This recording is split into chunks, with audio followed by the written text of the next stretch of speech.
Are you looking for an easy turkey meatloaf recipe for that special occasion?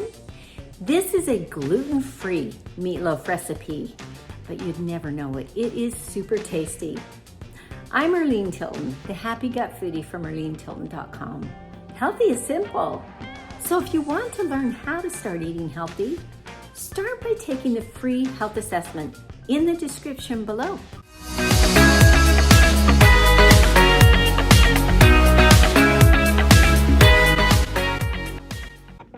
This healthy turkey meatloaf is loaded with many extras that will make the family and especially your man say, "It's the best turkey meatloaf recipe ever."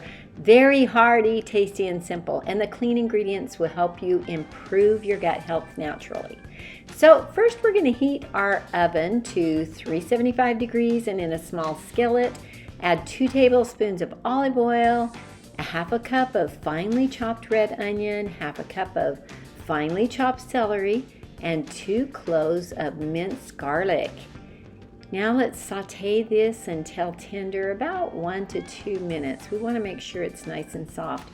Then in our mixing bowl, 1.5 pounds of ground turkey meat. We're going to add that with 1/2 cup sliced olives, 3 tablespoons chopped parsley, 3 beaten eggs, and 1.5 tablespoons of Bragg's liquid aminos or soy sauce.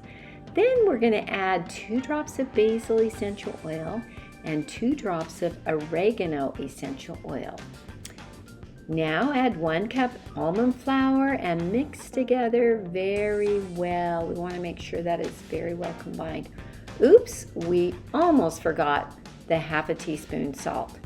Make sure and don't forget that. Mix it in.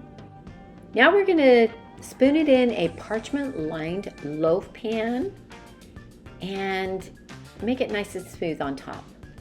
And then we're going to put it in the oven and bake for 40 to 45 minutes. Such a delicious, healthy turkey meatloaf. And you can top it with a chimichurri sauce if desired. Be sure to look for that recipe in one of my other posts. What questions do you have? Please ask in the comments below and tell me what you'd like to see more of. Then like and be sure to subscribe. As a health and weight loss coach of many years, I help people like you improve gut health naturally by starting with a free health assessment in the description below. So take that next step, and thanks for watching.